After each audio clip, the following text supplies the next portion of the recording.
It was a few days after Larry was diagnosed with cancer, the oral cancer. I didn't have anybody to talk to. I didn't know what to say, who to say it to. I was so heartbroken.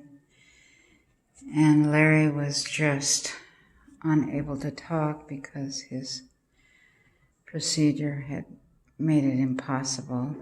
And so I couldn't talk to him.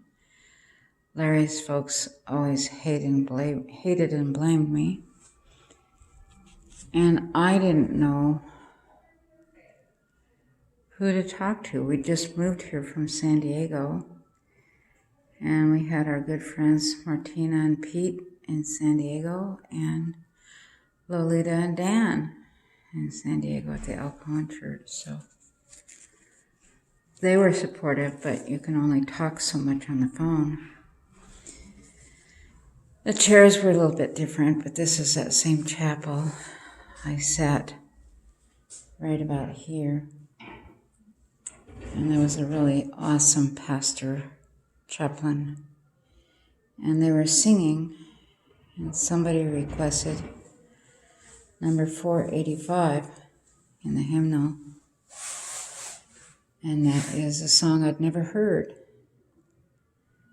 And it is called, I Must Tell Jesus.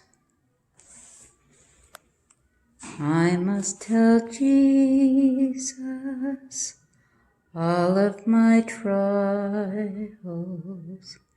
I must tell Jesus all of my pain. I must tell Jesus.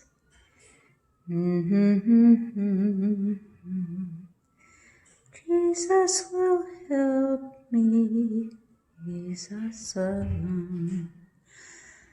I must tell Jesus, I must tell Jesus. Jesus will help me, Jesus alone. I must tell Jesus, I must tell Jesus, He ever helps me. I was just crying when I heard those words to that song I'd never heard. And it's true, I couldn't share my burdens with anybody.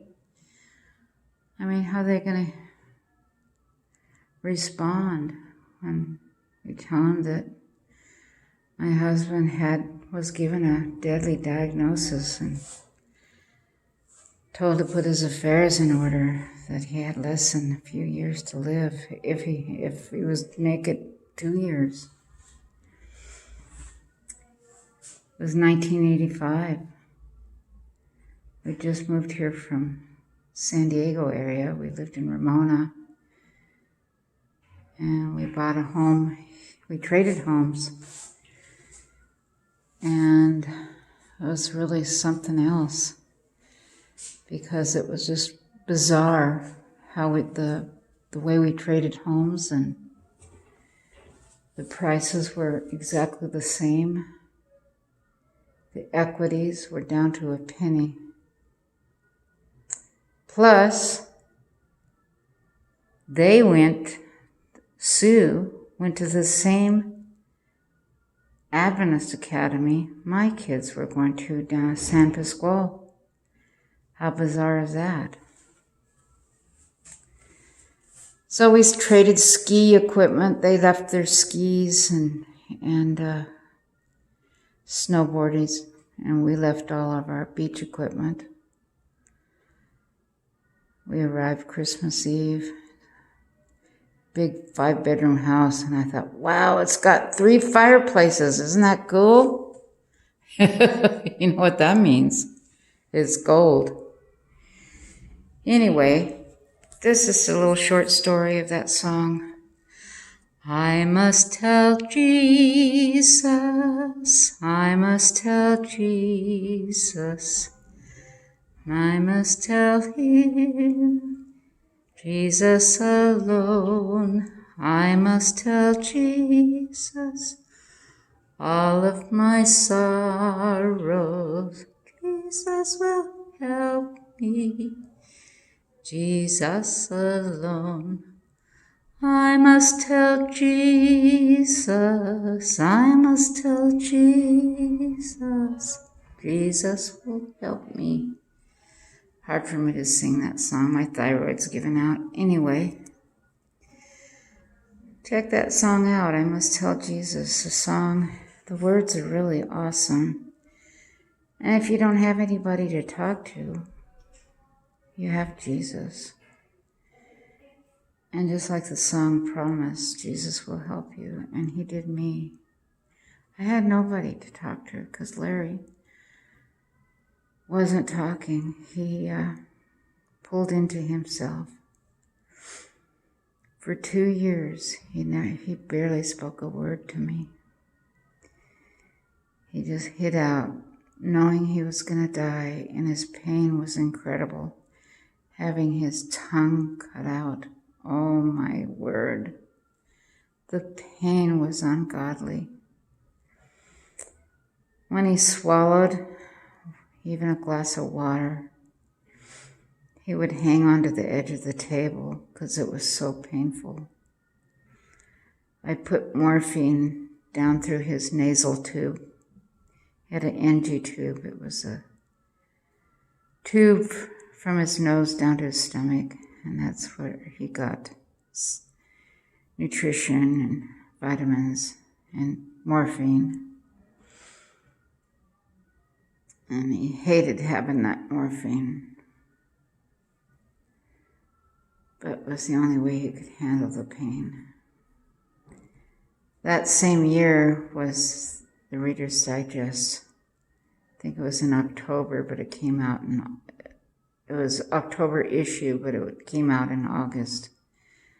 About the same time Larry had his surgery. This 15-year-old boy, Sean. It's Reader's Digest, October 1985. 15-year-old boy Sean used to chew tobacco, and he had a white patch on his tongue, and it was cancer. And he died just a couple of weeks later. And we were being told that that's what was going to happen to Larry. Larry's family are teaching doctors up at OHSU, and they confirmed that this was bad. And I was going to lose Larry. And I'd worked in the hospital here, and I knew a lot of those patients that had anything to do with cancer in their mouth. Oral, nasal, laryngeal, lingual. Cancer is deadly, squamous cell carcinoma, and it was let go for 3 months, so it spread. But Larry survived. His doctor said he was the only patient that had ever survived this type of cancer. He says, you need to celebrate. He says, I never thought I would tell you that you beat this cancer, but you did. So we went to Europe for 5 weeks. We came home, had a wonderful time. Larry put his suitcase down, and he had a very scared look on his face. I knew something was wrong. And he hugged me really tight, and he said, Cheryl, I gotta tell you something. Oh, dear God, what? He says, I have another sore in my mouth, and it's been spreading, and I didn't want to ruin our vacation. Oh, my God. The nightmare began all over again. Larry's folks blaming me that the stress, I caused him all this stress.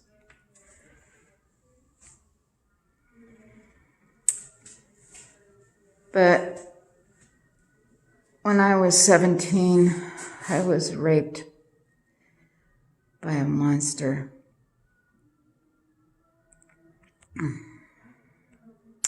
I didn't choose this. The guy drugged and raped me, got me pregnant. And he not only got me pregnant, but he gave me the HPV virus, caused me to have cervical cancer, and it causes oral cancers, lung cancers. And a lot of people are getting that oral cancer. You don't have to have kinky. It's not from being weird or kinky. It's just even kissing somebody that has the HPV virus will give you oral cancer. And that's why my dear husband has oral cancer, is because of the HPV virus I was given. The guy that raped me, he also raped his daughter, 5-year-old. So he's in prison. I don't even want to mention his name. But what a horrible person. I did not have a relationship with him. I was just forced into something that I didn't want to do.